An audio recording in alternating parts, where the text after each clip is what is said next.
The benefits of being a mission-driven business were huge because it attracted employees and customers. And it allowed us to create a brand that stood for something. And I think people felt, certainly I felt this way, that I wasn't just making widgets, I was making the world a better place. And I think that was important to me. And I think a lot of people who joined the company, that was important. And then I think that came through to our customers who were like, this company is about more than just selling me an individual device. On the performance culture part, I think that's really important.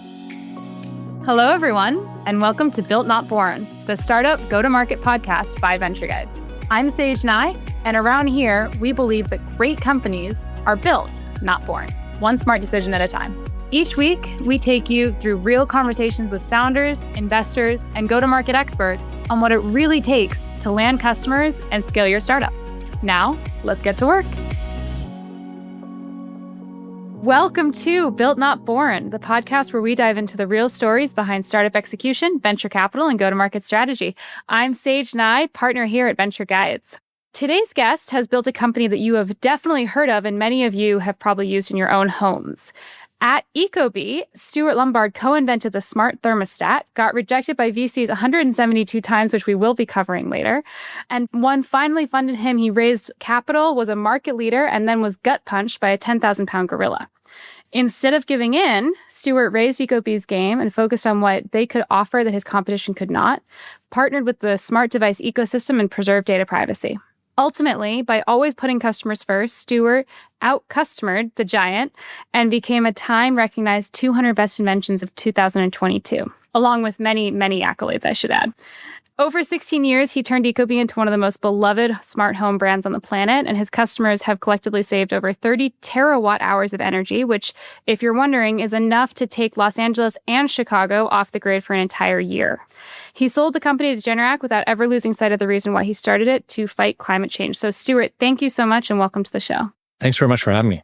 I'd love to start by giving the audience a little bit of background from your perspective. Can you tell us a bit more about yourself? Sure. So engineer by training, accidental entrepreneur, actually. I was going to go to business school, and so I quit, and I was out west and I was skiing and I was bored, and I wrote a business plan for an internet service provider in 1994. And rather than going to business school, I took the money that I was going to spend at business school and I started one of Canada's first internet service providers, which became Canada's largest internet service provider.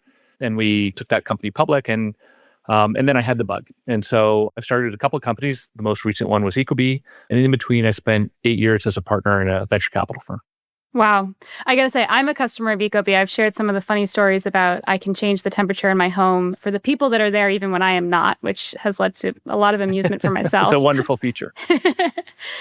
But crazy background, and definitely puts into context, the next time our listeners are bored, they could scroll LinkedIn or Instagram, or they could start a company. What a wild experience. I'd love to jump into some of the story of ecobee. You've talked about getting rejected by venture capitalists 172 times. Most entrepreneurs would have given up on trying to fundraise and build a company well before that period. What kept you going? And was there something that you were able to learn from those rejections? Yeah, it was certainly very difficult. I mean, when we started, I was very excited about our business, as entrepreneurs are, and went to all these VCs and I was like, hey, we've got this great $250 thermostat. And they were like, Stuart, nobody cares about thermostats, right? And no one's going to pay $250 for a thermostat. And then after, Nest came out, all the venture capitalists were like, of course, everybody wants a $250 thermostat, but the market's already been won. Life is too short, fail fast, go home and do something productive with your life. And, I remember I have one vivid memory of a day kind of like today. It was a freezing cold day in Toronto. The wind was blowing and I had just been rejected for probably the 170th time. And I went down the elevator and, went out on the street. And, when you go in the old days, you went through the failings of people smoking outside the buildings. And I'm not a smoker, but I was like so stressed. I was like, I bummed a smoke of someone and I stood on the corner and I was like, should I quit? Should I quit? Should I quit? And I said, you know what? I'm not quitting. And, I just kind of resolved to keep going. And I think, when you read lots of people's venture stories, it's a lot about resilience and perseverance and resourcefulness. And, that's really what it took. And, in the end, everything turned out well. So, it worked out well.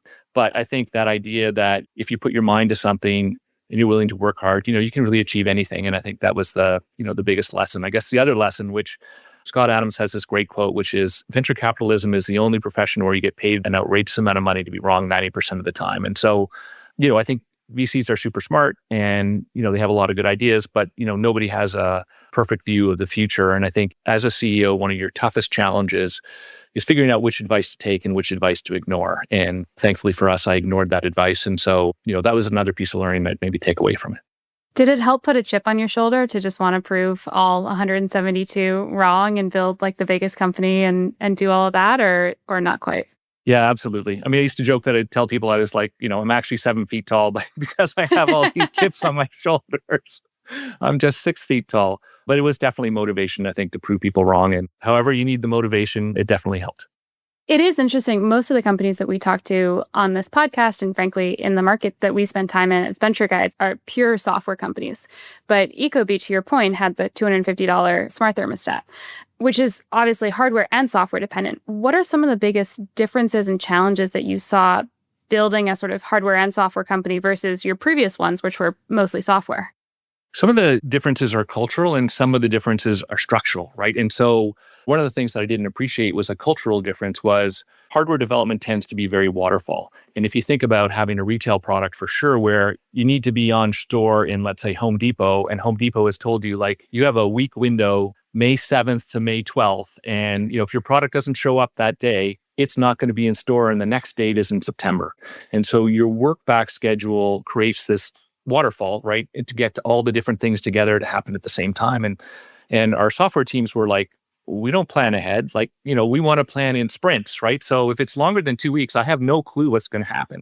And one of the strengths and opportunities of being a hardware company is that you have to put your stuff in packaging and you have to print the packaging. And so it's like, if the feature is on the box and we can't ship it on time, like, we're in deep trouble. And so culturally managing that, I think, was something that was, really quite interesting and maybe unexpected.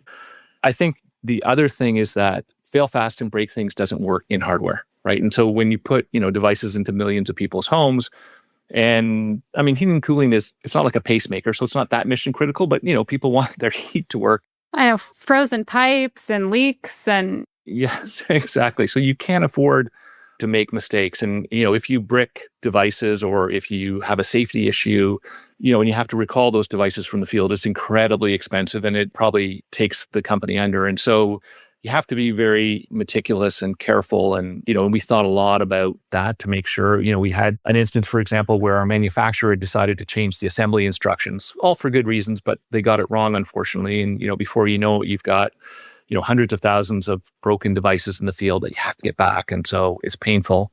And then, of course, the other thing is all around, things like inventory and supply chain and managing your inventory. I think sort of also how you take risk is a problem. Like, because your development cycle is so fixed and we need to get this product to market by this date, you can't take a lot of risk in that product development process. And so what we realized is that, we wanted to create these new features that were super exciting for consumers, but they came with risks, right? We didn't know whether we could actually accomplish them or not. And so we had to actually create like a whole different labs track which was separate from our production track, where we could take risks and innovate and prove out technologies before they went into a product. Because of course, if you got halfway through the process and you realized that that new air quality sensor that you wanted to use that you thought was such a great idea didn't work, right? Then all of a sudden your whole process was behind like a year or something like that. So those were some of the challenges we had. And when you think about taking risks as well, I imagine inventory management is quite hard because I think you said Home Depot earlier, use that example. You have a certain window to get them the products to put on the shelves, but you also need to make sure it's enough products that there's something for someone to buy until you can restock, but not too much where you've put too much on the shelves and then you don't have enough for somewhere else or it's too much CapEx or something. How do you think through questions like that? It's a great question. I mean, we used to joke like we can't pay ourselves in thermostats, right? So that was sort of like the stick was like, okay, if we get this wrong, we're all getting paid in thermostats, and thermostats, you can't pay the rent with thermostats.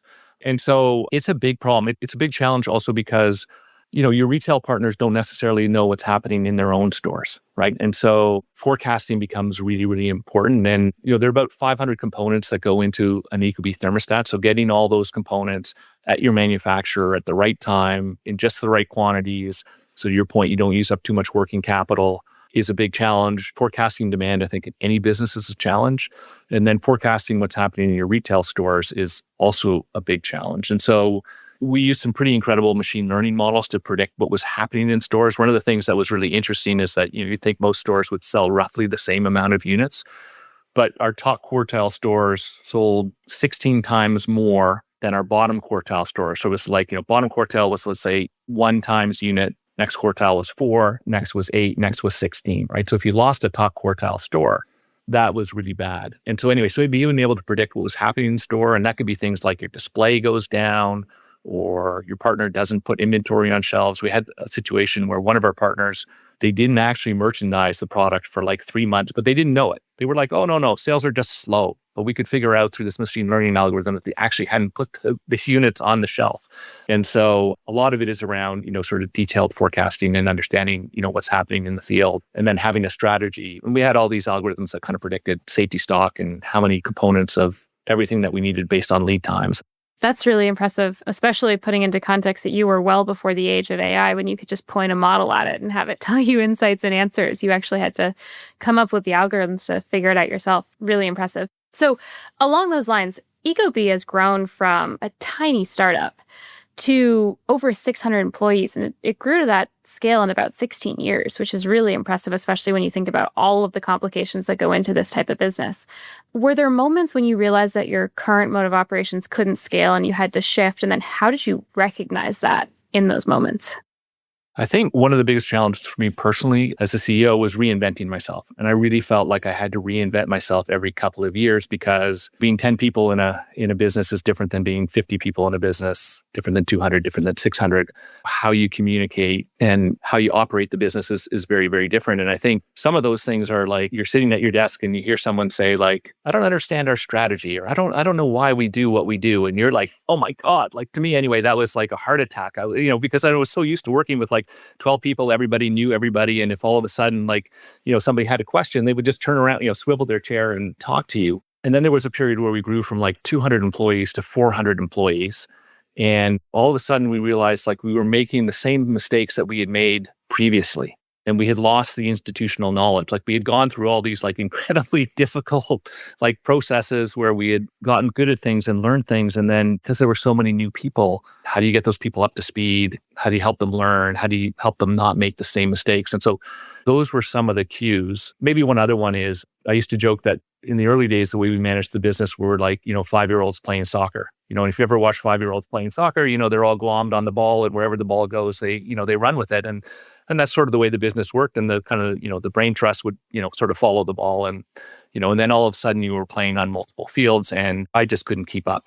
And Lucille Ball was a comedian in the 50s. And she has this great skit where she's in a chocolate factory and her and her friend Ethel are putting chocolates into chocolate boxes and they've got a conveyor belt and then somebody speeds up the conveyor belt, right? And so they're like, sticking chocolates in their pocket and they're like down their shirt and they're eating them. And it's a complete mess. But that's the way that I felt because the decisions were coming like faster and faster. And I was like, I couldn't keep up. And maybe one other, sort of just on the clue, and then I'll get to kind of like some of the things we tried to do was also like not being the smartest person in the room. And I don't mean that like conceitedly, like I was the smartest person in the room, but when you're 10 people, you're deeply involved in all the decisions get made. I knew pretty much what everyone was doing and all that kind of stuff. As we grew and we became a lot more people, I didn't have that context anymore. And I probably wasn't a very good decision maker because I didn't really understand the context. And so what's my role in making decisions when I'm no longer, I'm really not all that up to speed on like all the details of the decisions that have to be made. And so I think one thing was certainly putting in place like decision-making frameworks. And Jeff Bezos talks about this too as being sort of one-way door decisions, right? And just for me as a CEO, having a sieve of like, is this a bet the company decision was a massive stress reliever for me because I used to treat every decision as they were existential, right? And so I would stress about it and all that stuff. And then, that allowed me to sort of say like this group of decisions I don't have to worry about so much, which was a big deal. And then the second part was really defining our strategy. And so we used a framework called Playing to Win, this great book, Playing to Win by Roger Martin and A.G. Lafley, that sets up this very simple matrix about what are your aspirations? Like, what do you hope the business is? And that was the first eye opener for me because I always thought people had the same aspirations as me. But when we actually started writing them down, people had like all kinds of different aspirations. And so that was the first thing. But I think knowing what you want to be and where you want to go is an important part of setting up your strategy. And then, where to play is kind of like which geography geographies, which products, which channels. So again, fairly straightforward. And then the other piece that became really helpful was like how to win. And that was concretely writing down how you win. And so, one of the things, for example, we realized when Nest came out was that we were actually not that great. So I tell people, like, we thought we were the champions. We were the only ones in the market at the time with a smart thermostat, and people told us how great we were, but really we weren't playing in the NHL. We were playing like intramural hockey somewhere, and we were the intramural champions, right? And then Nest came out and it was like, oh my God, there's this whole other league. And this idea of wanting to be great, we always wanted to be great, but being great and wanting to be great are two very different things. And this idea of like how you win and setting out like what are the core competencies that you need to really win in the market, that was transformational. And so for us, for example, like we needed a world-class design team. We couldn't just kind of like Bob's brother and this person who's our, use our designer as a mechanical engineer, and because we were being resourceful and all that stuff, but it wasn't going to be good enough. And that put a lot of pressure, I think, on me as the CEO to do some of those things. So for example, we were just talking about our forecasting ability. Well, one of the things we said early on was that we needed to have world-class AI talent in the business. That we thought was going to be a decider for how well we did. And so we went out probably in 2015 and we hired a AI team that worked on products and all kinds of ML challenges we had and stuff like that across the business. But that sort of level of organization and thoughtfulness about what it takes to win, what's important versus your competitors, super, super important. And then that sort of strategy, that maybe changed like once every 3 years or something like that. It doesn't change a lot. But then that fed into our annual plans, which became our budgets. And then we used OKRs as sort of like our short-term planning. And because we didn't have OKRs when we started, it was kind of a free-for-all. And I'd come into the office and I'd say something and people were like, okay, that's the new priority or whatever it was. And OKRs allowed us to really hold me accountable, but also to like hold teams accountable, to understand what everyone was doing. And probably empower your direct reports as well. Totally, yeah. And a lot of the bottlenecks that we had were cross-team bottlenecks. Teams didn't know what the other teams were doing. So that was a way of exposing to all the teams. If you're the mobile team and you need somebody to write a server API for you, you know what the server team's doing and you know whether you're on their priority list or not. So therefore, you know whether your feature is going to ship or not. So that was pretty transformational for us. That's awesome. So you brought up the story of Google and Nest, and I'd love to spend some more time on that because I do think, while maybe not the exact same experience, something similar happens to every company where you have exciting technology, you're bringing something new to the market. You build up a business, and then the problem is you get big enough that other people start paying attention, and a major company can come in, or someone with that background will build something, right, and risk totally disrupting you. And so can you take us through sort of what your first reaction was in the moment, but then also how did you think about the strengths of your business and how to move forward as opposed to just sort of giving up or trying to find an exit path? The first reaction was like, "Oh, we're so dead." Like that would be most people's, right? Yeah. like pure panic. And I remember looking around the room, and everyone was a bit shell shocked. And so I think that was sort of the first reaction. I think that in Good to Great, Jim Collins talks about having a worthy competitor, and I think having a worthy competitor is really an important concept. And certainly in our case, they made us better. It forced us to really raise our game. I think before Nest, we'd come up with an idea that was pretty amazing. And then we'd be like, okay, that never works, or that'll never work, or it'll take too long, or it's too hard, or it's too whatever. And so we sort of sold a great idea down to, let's say, 80%. And then let's say our execution was 80%. So then you got like a 56% solution that really wasn't all that great, to be honest. And so they really forced us to lift our game, as we talked about, to think about what it takes to really win, what capabilities we have to be really good at.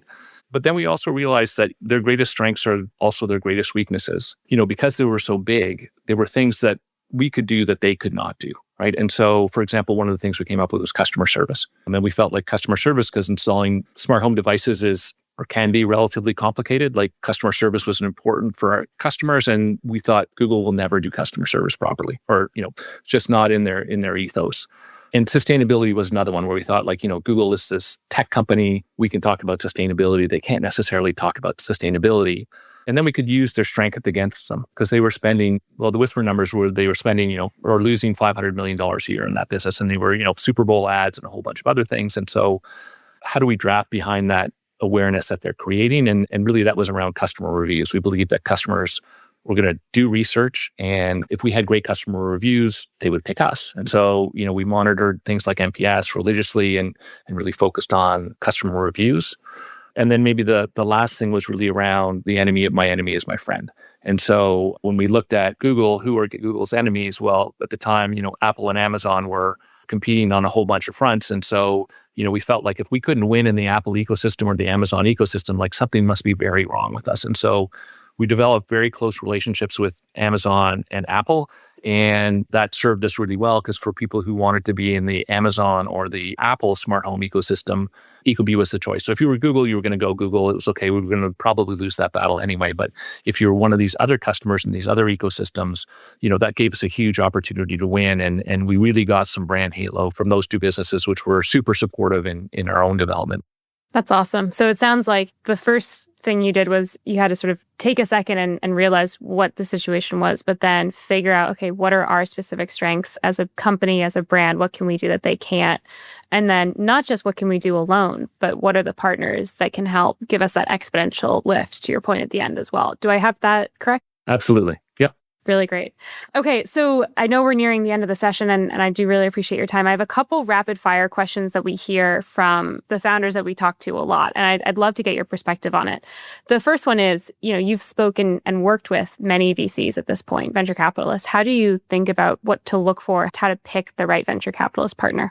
I think, first of all, a big part of it is the rapport with the individual partner. The firm is important, but I think the rapport that you have with the individual partner is the most important.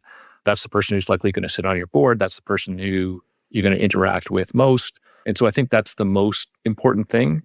Certainly their reputation, I think, is really important. And, their ability to bring additional capital, I think, is important.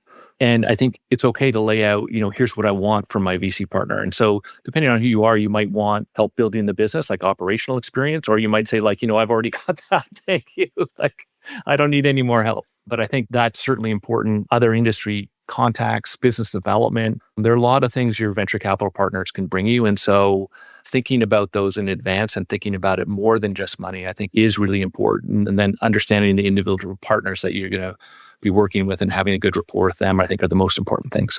Makes a lot of sense. This next one's actually, I think, one that you've thought about a lot, particularly as you think about fighting climate change, that mission of ecobee as well. How do you think about building a mission-driven and or a performance-driven culture across your team? And are those in tension or can they work together?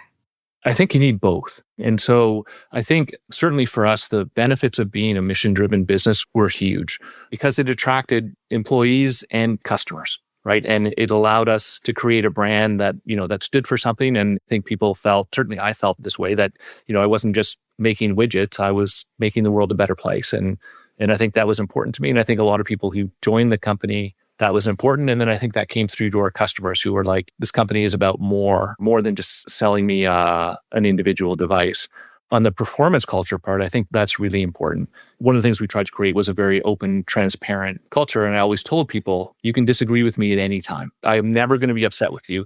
If I'm going to walk off a ledge, I would really rather you tell me before I walk off the ledge than after I hit the ground and you're like, I knew it, but I didn't want to say anything. And so, I mentioned it before, when we created our office, for example, we created or designed our office intentionally to foster collaboration and to make sure that different people from different departments would interact with each other. Just a simple example, like every wall in the whole office was whiteboard. So if you had an idea, you could scribble it down at any time, or you could have an ad hoc meeting at any time. And then our lunchroom was like right in the middle of the office. And then adjoining the lunchroom was our hardware lab because it was sort of the center of what we did. So all of the prototyping and all that kind of stuff that we did, all of that was like sort of front and center so that people could see what we were doing, could understand what was coming, could give people ideas or share ideas or whatever it was. And then I think that idea of holding each other accountable, and not in a negative way, right? But people want to be part of successful teams, right? And so understanding how you're doing, measuring success, doing better, those are important things. And again, those were things that we were very transparent about. So everybody knew all our financials, everybody knew all of our KPIs, everybody knew all our OKRs and our objectives. And so we could have frank conversations about, where we were succeeding and maybe where we weren't, but then that enabled us to course correct a lot faster. Makes sense. And as you're thinking about measuring and learning and all that, there's points in a company's life when you want to scale very quickly. And then there's also points where, it makes more sense to protect the balance sheet and maybe prove out a couple more challenges and stuff. How do you think about what indicators to look for, or how to know that you're ready to scale? I think there are really two. One is product market fit. And I think when you have good product market fit, you can really feel the market pulling your product. And so, sometimes it feels like a slog. Sometimes it's like, wow, orders are coming in and I didn't do a thing, right? And so that's a good time to scale. And then I think the second part is align to scalable economics in place, right? And so if you lose more money, the more you sell, that's probably not a great thing. But if you have sustainable economics or align to sustainable economics, then that's a great time to scale. A couple last questions I have before we wrap are probably going to be some of the hardest ones. And the first one, I'll warn you, is the most difficult. Can you share one of your favorite memories from the creation and building of ecobee? One of the greatest memories I have is, when we launched ecobee 4. ecobee 4 was the first product with a voice assistant inside. And so to kind of go back, you have to think about where we came from, which was like, Stuart, nobody cares about thermostats. And what are you going to do 6 months from now? Because thermostats are already as good as they are ever going to be back in the days where, they weren't even internet connected. Right? Here we were talking about AI and ML and voice and all that kind of stuff. And so clearly we'd come a long way. And then for a large part of our history, we had a twin, and we had this twin that was Nest, and, we were the black sheep twin. So we were like not as smart and not as funny, and, we had no personality, and et cetera, et cetera. And so around that time, the narrative flipped and we became equal or better than Nest. And I remember just walking into the office one day, and as I said, we had a hardware lab in the middle, and, we had this great open like lunch area where people could gather and all that kind of stuff. And the office was a buzz. And I just remember thinking, like, we're getting better. Every day you walk into the office and I feel like we're doing things better and better and better. And it sort of started as kind of like a slow walk, and it just felt like we were getting better. And I was just so proud of the team and all they'd accomplished, because it just felt like, we're world class, like we're good. And not only that, we're good, but getting better. That must have been an amazing feeling. To that point, I think leadership goes a long way, and learning these leadership lessons you talked about, reinventing yourself so many different times throughout the build. What's a lesson that you wish more founders understood as they're growing their businesses? My favorite lesson is actually from Caddyshack, which is, that part where Chevy Chase is with Danny and he's like, see your future, be your future. And I really feel like a lot of the limitations that we put in place are limitations that we have, or limitations we put on ourselves. And this idea of having a clear vision of where you want to go, what you want to do, and then striving to do that, I think is really in reach. And I think probably more in reach than a lot of people think. And so see your future, be your future. Fantastic. Well, Stuart, thank you so much for your time today. This has been really insightful, eye-opening for me, and all that goes into building a solution in a company like ecobee, and frankly, just a very fun conversation as well. Where can people learn more about you and your work these days? Best place is on LinkedIn. So Stuart Lombard on LinkedIn. Awesome. Well, thank you again. I know that there's a lot to take away from this episode, and I'm excited for people to be hearing it. Thank you. Built Not Born, the startup go-to-market podcast, is brought to you by Venture Guides. To find out more about Venture Guides and how our venture capital plus guiding model helps early-stage startups build scalable go-to-market strategies and grow faster, visit ventureguides.com. And then make sure to search for Built Not Born in Apple Podcasts, Spotify, YouTube Podcasts, or anywhere else that you listen. Hit subscribe so you don't miss any future episodes, and we look forward to building with you. On behalf of the team here at Venture Guides, thanks for listening. Until next time, keep building.